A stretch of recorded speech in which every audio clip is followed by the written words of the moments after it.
I think with the purpose of this is to show you that there's a path that puts the building out of the jurisdictional zone, which makes this relatively not controversial. Yep. And if you reduce the area that's already impervious by the amount that we're proposing in those other options, Right.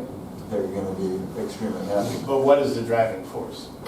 With meaning not, I understand the driving force from a permitting point of view, Well, I think that- but is the driving force of the council and this committee to go for what they want and go through the process of the DEM, or is it the path of least resistance?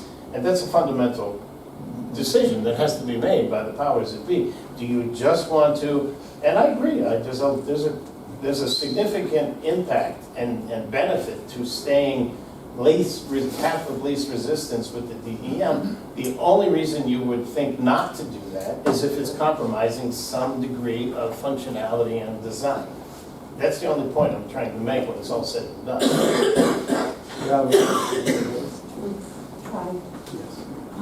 Diane Martin, I live on Tommy Drive in Nelsonfield. I did go to one meeting quite a while ago, and with Bob Mayo was there, and this gentleman was there. I don't know how long ago that was. I would just like to see this building done in my lifetime. Me too. How long are we going to quabble about what this is, what that is? I agree with you, this gentleman, I don't remember your name. Jeff. Jeff.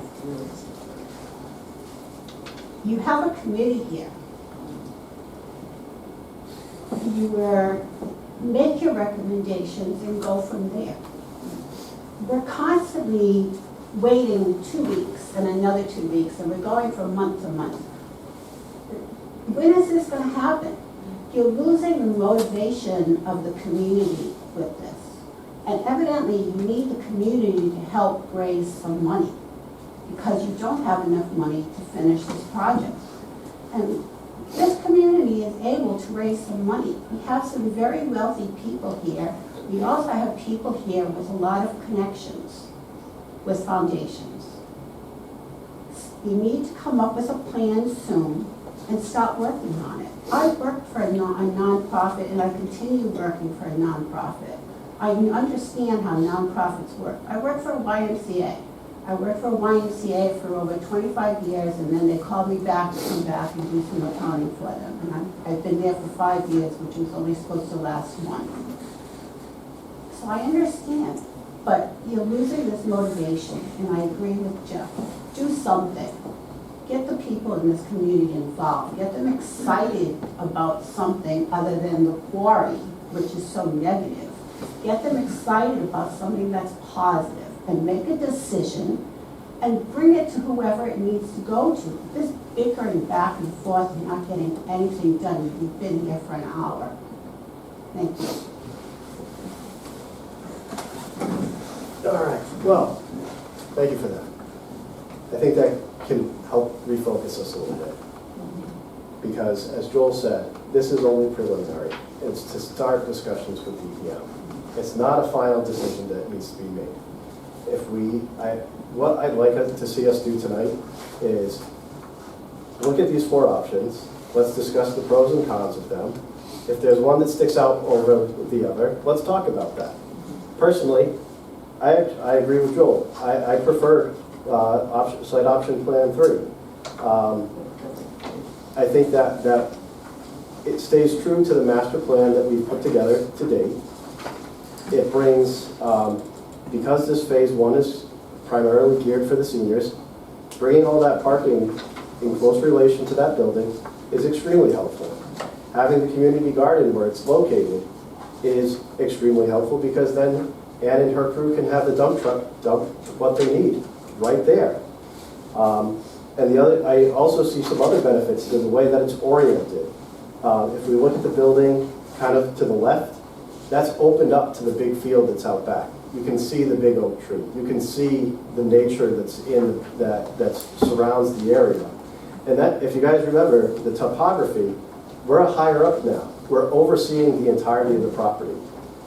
So, semantics aside, let's talk about the options and the proposals that are in front of us right now. Because I think that's what we need to talk about.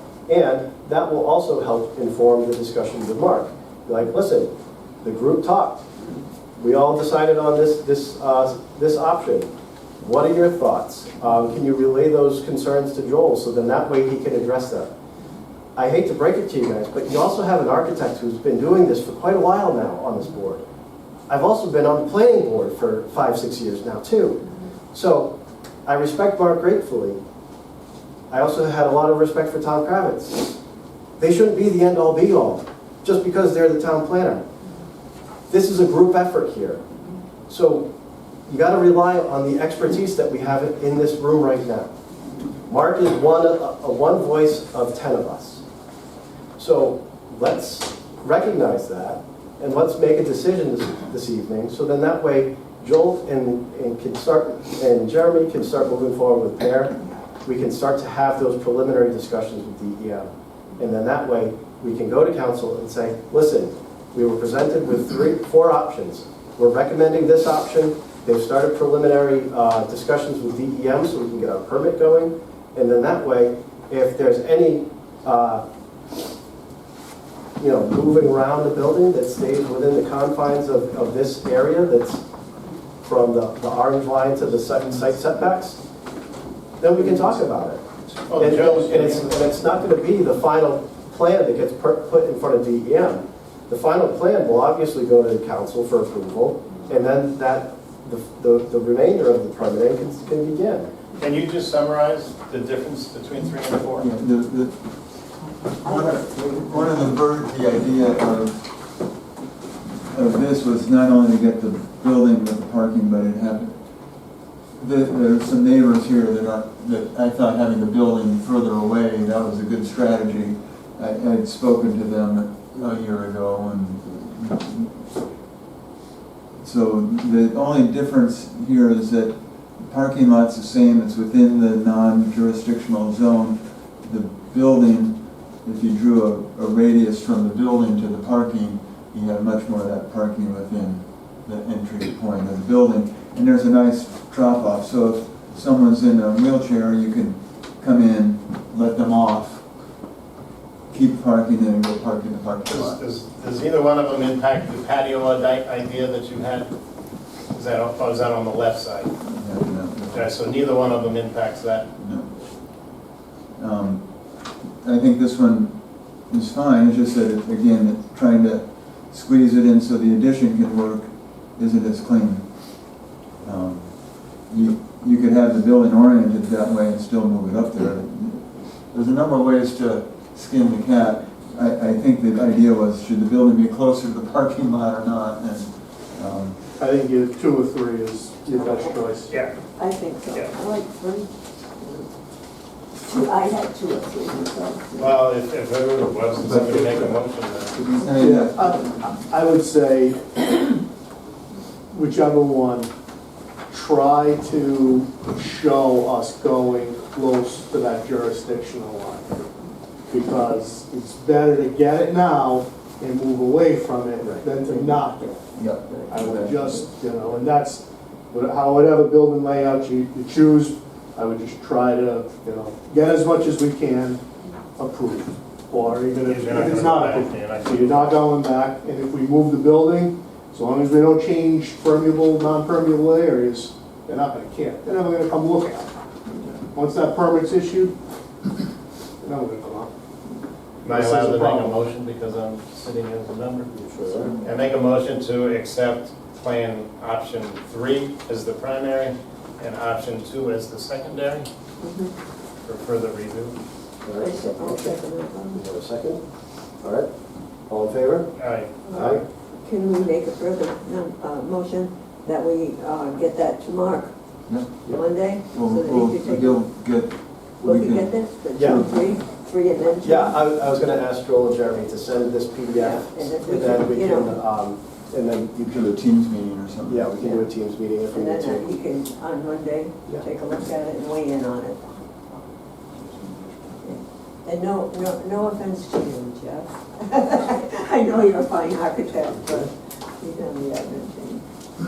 No, I mean, and we have two very well versed I get that, individuals. no, to- I get that, and they work for us, right, Joel? Yeah, what? I said, and you all work for us, right? Yeah. You're trying to give us what we want and need. Well, given what you want and need, can we walk through the footprint quickly and? Yeah. Are we, you know, all in on that pickleball court, which I don't think we should have? Don't put pickleball courts. No? Let's keep pickleball Well, courts. you know what Well, it there's is. two baskets, I was just suggesting. Good luck with that. No, you know what it is, the noise issue. The noise issue in a residential area is the decibels of that ting, ting, ting is way above any noise ordinance that we. Keep an open mind, because there will be a lot of people complaining. Oh, I know We went that, through all I of know this and that, been but through it. yeah, but the Just keep neighbors an open won't, mind. but then the council will be putting up with, At this point, from a design point of view, it's irrelevant. Well, Yeah. there's It doesn't matter. there's an existing, Yeah. there's an existing double court Because it's there. impervious now. And I thought it was valuable to keep it because it's in the Oh, yeah. jurisdictional It's an area. yeah. And, you know, there was a comment, why would I want to come to this site? Well, if you're a kid, Yeah. having some basketball courts. Basketball courts, yeah, they don't make that, yeah, yeah. Basketball courts actually happen to be as well, Huh? it's pickleball. Yeah, yeah. Well, that's what's there already, the basketball. I'm court. just, you know. Yeah, that's there already. We can handle that landscaping too. Yeah, But no, the idea was just say, should we keep that? I thought it was, Yeah, I yeah. thought we should go there keeping it because it's an inexpensive thing thing to do. that adds a Right. lot of value. Exactly, yeah. Can I ask a question? Yeah, Are 50 spaces of parking enough? It's dictated by code. So however many people we have is Your gonna capacity. be the capacity Correct. for, so, I think it's more, I think it's, we have 16,000 square foot senior centers that have 70 to 80 spaces. Not really. So they're 3 times the size of this. So I'm comfortable with the 50 because not everybody doesn't come solo in their car. There's also plenty of room on the days that you may need more. The road's super wide so you can have parking on the side of the road for Thanksgiving lunch or Valentine's Day or some Well, if special. it's an event, you're gonna have more than Event, people, you know, an event. can- Well, if we leave the basketball, the courts open, that could be additional parking as well. And 4 and 3 and 2, the door is next to the parking lot, right? Yeah. Yeah. So I think the things that we heard is, should we have more or fewer bathrooms? So we've shown both options. We got some more, generally we'll walk through, we have a couple different options. We address the storage for the multi-purpose room, which have been done in a feasibility study. And then we're going to show you how we can lock off portions of the building if we need to. Starting here, this is pretty much what we showed you last week, but I'll run through it just for the people who haven't seen it before. So from the parking lot, you come in here, this will be a covered walkway from that corner of the building up to the vestibule. You enter into a cafe, lobby, lounge, kind of a hangout area, reading area, waiting area, which will send you right into the multi-purpose room, which is, you can divide that into 2 separate areas, so you can have 2 separate programs in there at the same time, or open it up if you have a big townwide meeting or event or lunch, that kind of thing.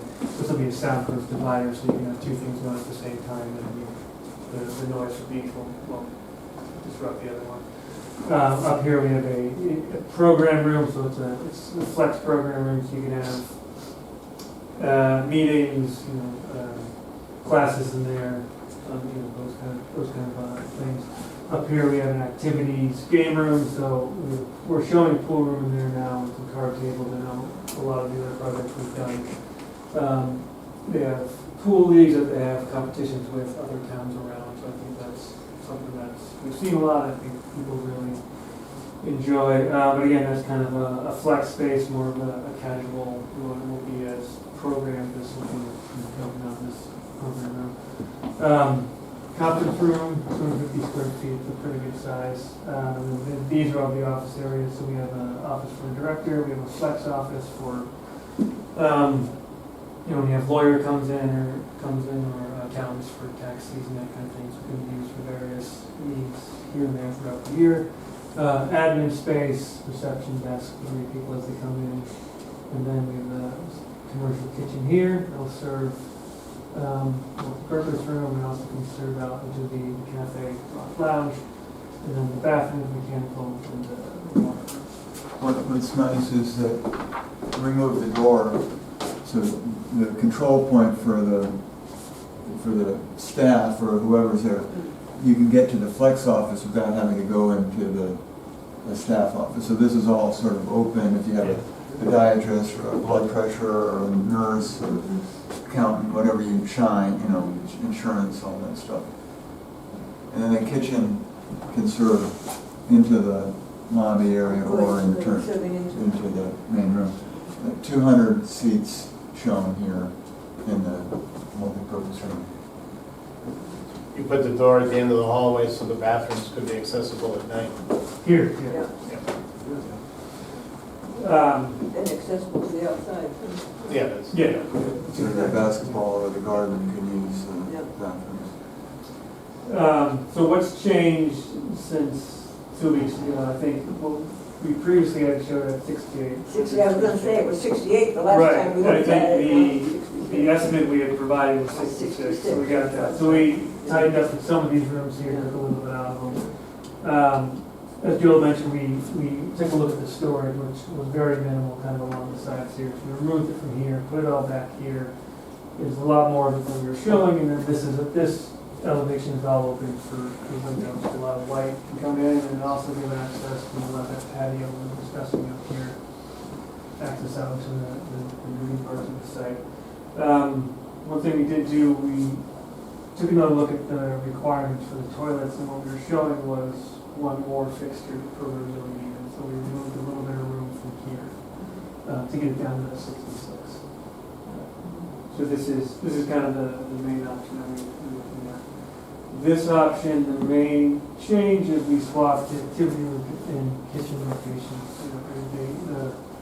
What's good about this scheme is that we have a door here that's a little bit closer to the parking lot, so deliveries.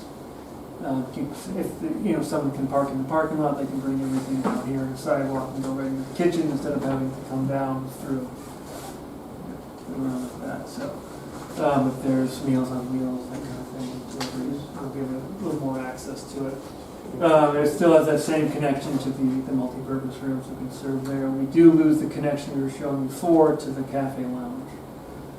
But I think that is workable if it's something that needs to. Oh, the biggest problem for me with that is if you don't build the room outside of the kitchen, the front of that building is going to be extremely ugly. Right, and that's something I It's didn't not only mention. that, the roof has the ventilators on it. Yes, very ugly. What I didn't mention before is we spoke last week about having kind of a couple of rooms that are ad alternate, so if the budget is over, we can move those two things.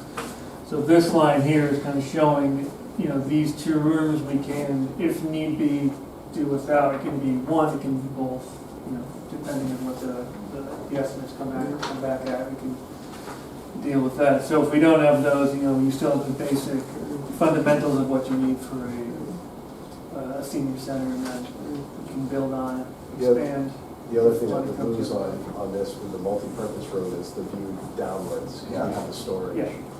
So if we're looking out towards, the oak tree, we're now blocking that view with all the storage. The other one's better. I like the kitchen down here, but This previous one, that one, this one. because it can serve both ways. Both connected, yeah. One thing that I want to touch back on that Scott brought up was having the backup generator and being a cooling and heating center for EMA. And you were saying that now means that you have to have a shower. Well, if you have a shower, then you can be an overnight shelter.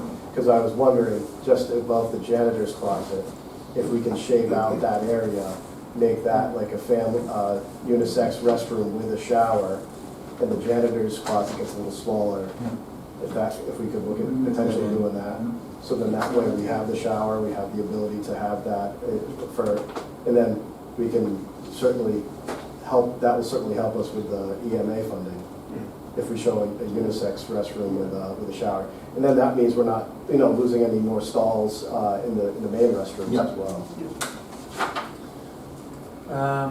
Talked about this one. This one is similar to the first. The only change is we removed the flex office in a little bit of space from the admin area here. I think we discussed last week that there's only need for one office. I don't know if that still stands. We wanted to look at it and just see how that would affect them. And since we lost that space, we added another toilet to the men's and women's room here. So we're still at the 6,600 square feet.